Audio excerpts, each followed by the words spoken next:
Hey everyone, welcome to Cat Israel's political adventures called Yes We Can. I know I did that backwards, but I did that on purpose. So I'm trying to bring a new flow right now a little bit. I believe we can. Oh, of course we can. Yeah. The key word is we, not I, we. You know how we are. I like You that, know what I'm brother. saying? I'm sorry, I didn't mean to interrupt. Just wanted to That's why I like interaction in these vlogs. That's what we do. All right, we're in the So building. I'm going to get right to it. Now I want to show this card here. Can you see it? I see it. Hey, man, that look like Hillary in the back. Yes, Hillary. You know what I'm saying? Around mid-November, in November, I start getting promoted to stuff. Unfortunately.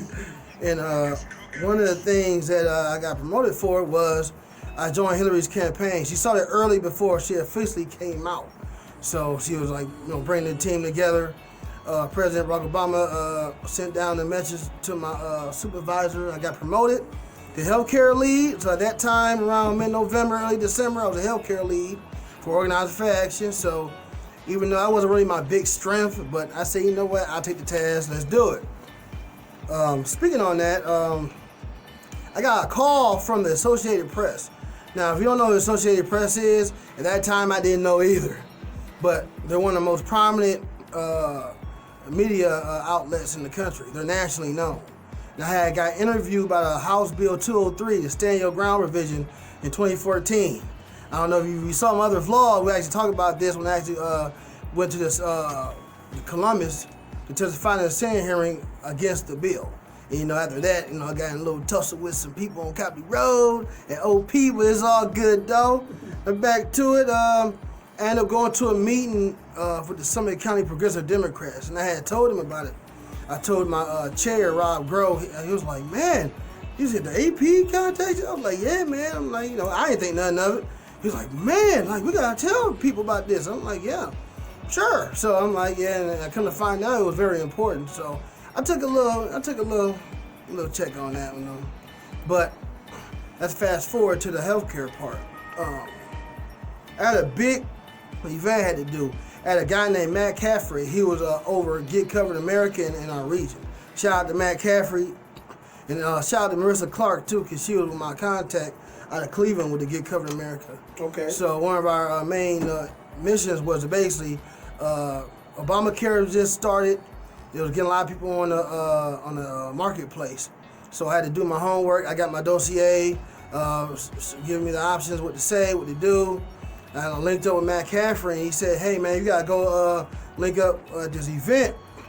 And the event was on December 12, 2014. It was with Mayor Busquelic, the Summit County Executive Russ Pry. Shout out to Russ Pry. May he rest in peace, by the way. And shout out to Don Busquelic. Public Health Director, Commissioner Gene Nixon, and the United States Department of Health and Human Services Regional Director Kathleen Falk.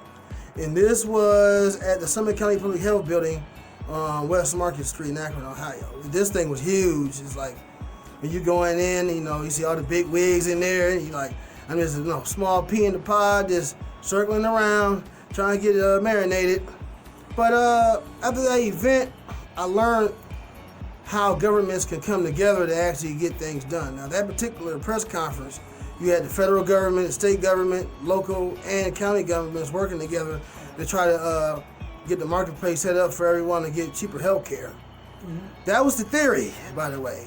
Around that time, I remember the marketplace crashed, so we had to reboot Obamacare and get it going. And one of the biggest problems that I encountered when I talk to the common people is what working class citizens had trouble paying their bills and paying the health care too. It was actually cheaper to be on Medicaid than actually go to work for certain people. Okay. And that was insane. I'm like, how can you work, $10, $15 an hour job?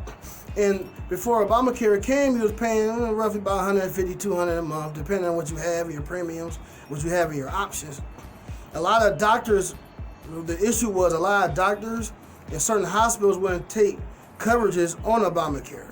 So even though you had a cheap premium, everything you wanted, dental, vision, the whole nine, you can go to, like, for example, one hospital in Akron. I'm not going to say anybody specific because they don't get their feelings hurt. But you can go there, go to a particular doctor, and say, oh, we'll fix your eyes, but we won't fix your teeth. Right. So now you got to go to another hospital and say, oh, yeah, we'll fix your teeth, we won't fix your eyes. I'm like, man, like what's going on around here? Like, come on. I should have to go to 2 hospitals, 2 different doctors to get coverage. It didn't make no sense. So another issue was running into is that, if you didn't make a lot of money, the more money you made, you had to pay a certain tax on it. So if you didn't pay your taxes on the Obamacare, you get penalized.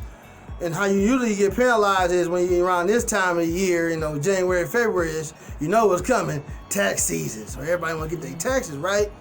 If you didn't pay your Obamacare, you got taxed. And some of those rates were pretty high. You was paying roughly about $800, maybe $1,200, per tax season. So, if your tax is about $8,000, you're fine. But that's still a big chunk of change to lose. I'm like, I don't want to think I'm gonna lose $1,200. But for some people, it was actually cheaper for them to take out their taxes and actually pay the premium. And that was nuts. So, I'm like, well, down the road, we're going to get down the road and tell everybody how we fix it down the road in the future vlogs. So around that time, this was really about the heart of around that time in January. I had an event. It was called the Public Utilities Commission hearing, short for PUCO, P-U-C-O. Now at that time, the city of Akron citizens was having trouble paying their electric bills because the premiums, they're usually high in the wintertime. So, you pay a little more higher in the winter than you do the summer for obvious reasons, unless you have AC. So the PUCO hearing was about helping Davis-Besse and electric companies to try to stretch out the plans to make your premiums cheaper or whatever. I had talked to a guy named Neil Wagner. He was with the Sierra Club. Shout out to Neil Wagner, by the way. Good dude. And we had seen some intel about it. He wanted me to be a precinct captain at the state building downtown on High Street. So January 12th, we had to go down there. And my job was basically to guide everyone in there, make sure everybody, was properly seated. All the big wig was down there. Rush Pride was down there. A couple of other commission people was there to testify on the hearing for either side. I learned a lot that day about politics in general. I think that particular day, Ohio State was somebody was playing a championship game or something, or a playoff game. So a lot of people didn't come that day because they was watching the game. And that's what a lot of people at the PUCO hearing wanted.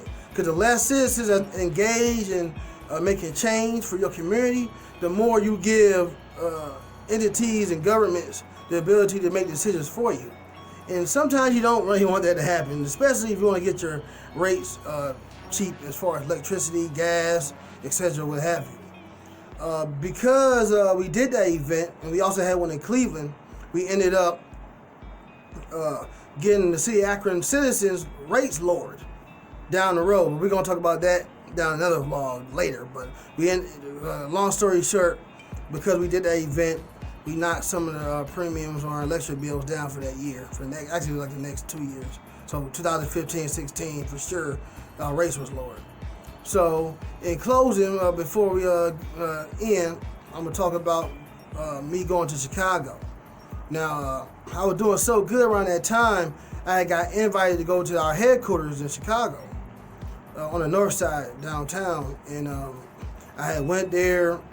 Now I used to live in Chicago for a time, so I know a little bit about Chicago. The food there is great, especially pizza, Italian food, nice entertainment. I went up there. I met the big wigs that was over me. Our head CEO was First Lady Michelle Obama. She's the one that actually runs it, besides the President of the United States, obviously Barack Obama. But he got a big job at hand. So First Lady Michelle Obama was the head runner.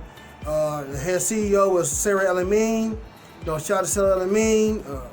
Jennifer Warner, she was a regional director. And so we went up there. We went over some stuff, like my missions and what was my big picture, long-term missions, and they kind of trained me to be who I am today, basically in a nutshell. But we had fun. We kicked it. We had an open bar. Ain't nothing wrong with an open bar, baby. You know what I'm saying? And that was the first time I actually went to a 5-star hotel. Ate at a 5-star hotel, eating stuff I couldn't pronounce. But and all in all, it was a good vacation for me a little bit, even though it was training. But when I came back, that's when the work really started. So the next episode, we're going to get to that. But right now, we're going to end it on a high note. You know what I'm saying? It's your boy Cat Israel with Political Adventures. Yes, we can. Peace.